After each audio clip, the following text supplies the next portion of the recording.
Hello everyone, welcome back to the channel. And in today's video I'll be showing you user profiling and segmentation using Python. Okay, now our first question comes up: what is user profiling and segmentation, right? So user profiling involves creating detailed profiles that represent user behaviors and preferences, and segmentation on the other hand divides the user base into distinct groups with some common characteristics. And why we need this? Because companies use this strategy to improve their customer services, their tailor marketing campaigns, and to enhance product recommendation. Okay, and we follow these 5 steps. As you can see: define our goal, collecting the data, feature engineering, choosing our segmentation techniques like KMeans, hierarchical, or any deep learning models. Then at the last we'll be creating our user profile to summarize the key characteristics of each segment. Okay, so for the user profiling and segmentation using Python, our first step would be to import our Python libraries and our dataset.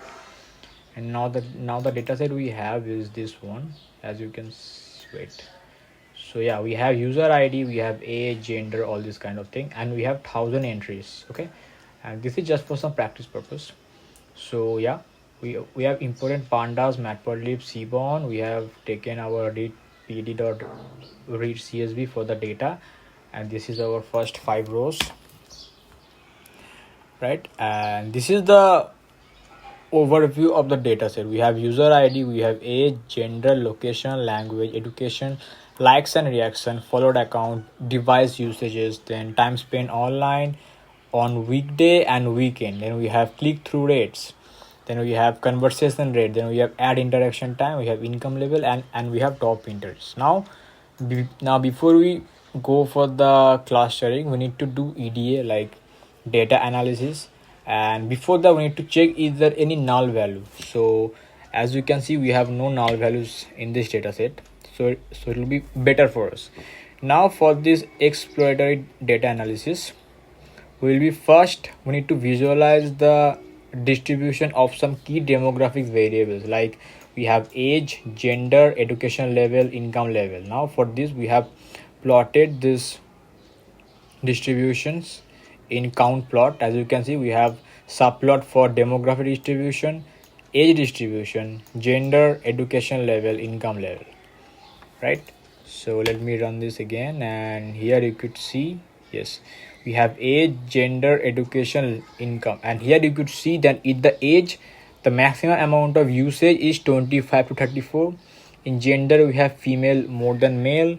In education level we have technical and master and high school the most. Okay, now for the income level, the max, like the majority income level stays between 100k to 40k to 60k. Okay, now as we'll now examine the device usage pattern to understand the primary means by which user access the platform, and this information is crucial for optimizing ad formats and some delivery channels. Additionally, we'll explore users' online behavior, including their engagement with some content and ads. Okay, so for that, as you can see, we have plotted device user distribution, and it will be showing us that users uses which kind of devices the most. So here you can see desktop is the highest, so people generally using laptop or desktop to access these websites. Okay, now our next step will be to analyze the average time user spends online on weekdays versus weekend, and also to investigate user engagement metrics such as likes and reaction. And the most important thing, we need to take care of ad interaction metrics, including the click-through rate and the conversation rate and the ad interaction time. For that, I have plotted some histogram plot. Now you could see we have time spent on weekdays, on weekend, like and reaction, click-through rates, and conversation rates, and ad interaction time. So here we could see we have 6 histogram plots. Okay, and these are the most important plots for any data analysis visualization, like mainly for data scientists to figure out the users activity throughout the websites, right? Now let's identify the most common interest among users, like which is vital for segmenting the audience and tailoring the ad campaigns to match preferences, right? So here we'll be splitting the top interest column and creating a list of all interest. Then we'll count the frequency of each interest. Then we'll convert the counter object to a data frame for easier plotting. Then we'll plot the common interest, okay, and we'll show only the top 10 user interests. So here you could see the user mainly interested in digital marketing, investing and finance, music production, fitness and wellness, and the least is on the gaming and pet care. Okay, now we have some basic idea about our user, that we like what is the user's main interest, in which devices user follows, and some basic understanding about like this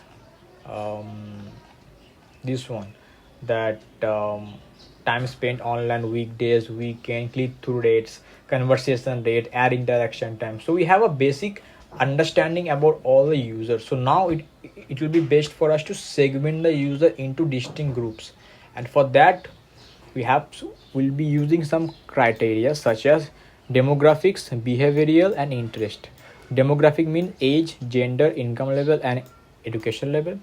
Behavioral means users behavior, right, like time spent online, reaction, CTR, and conversation rates. And interest means the which kind of interest that user aligned with. Okay, so for that, here you could see we have imported standard scalar one hot encoder to change those string into numerical values, like mainly for categorical values. Then we have imported column transfer from sklearn.compose. We have imported pipeline from sklearn.pipeline, and for the algorithm we are using KMeans clustering.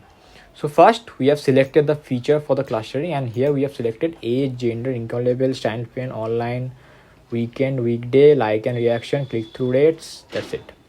Then we have separated the feature we want to consider for the clustering, right? So these are the clustering feature. Now we need to define the pre-processing for numerical and categorical feature. So for those continuous variable we have using standard scalar, and for categorical features we have using one hot encoder. Then we have combined the pre-processing steps for numerical transformer and categorical transformer. Then we have created one pipeline where we'll be using our preprocessor. Then we'll be using our clustering, and here we have used it KMeans clustering with cluster 5. So we have chosen 5 clusters. Now let's run this cell. Here you could see we have this extra top interest and clusters 21032. So we have 5 clusters now. Okay, so the clustering process has successfully segmented our users into 5 distinct groups from clusters 0 to 4. Each cluster represents a unique combination of the features we selected, including age, gender, income level, online behavior, and engagement metrics. Okay, now we'll compute the mean values of the numerical feature and the mode for categorical feature within each cluster to get a sense of their defining characteristics. Like we still need to have some basic criteria to segment those, right? So we have computed the mean values of the numerical features. So you could see time spent online, like weekend, weekday, likes and reaction, click-through rates, age, gender, then income level for 5 clusters 0, 1, 2, 3, 4. Okay, now we'll be assigning each of the cluster to a particular name so that we can figure out okay, this particular batch of users are like this, like this cluster of users are like this. So cluster 0 we have named them weekend warriors, like high weekend online activity, moderate likes and operations, predominantly male, and age group is 25 to 34, income level 80k to 100k. So these are the feature. As per that we have segmented this 5 cluster, right? So cluster 1 is named as engaged professionals, cluster 2 is some low-key users, cluster 3 is active explorers, and cluster 4 are some budget browsers, like moderate online activity, lowest likes and reactions, age group is 25 to 34, and lowest income level. Okay, now this one here,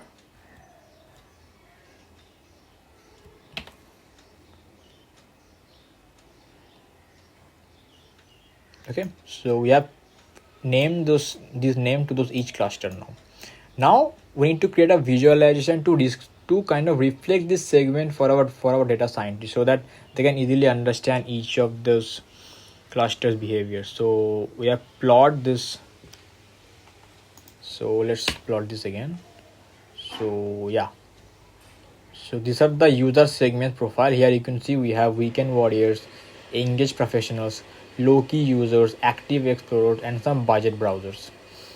Okay, and this kind of helps you to understand about your whole browsing history, about like which kind of users are coming, what they're searching for, what they're interested for, A to Z. And this will help any businesses to take care their audiences for their marketing campaign, more future ad references, future product building, all kind of things.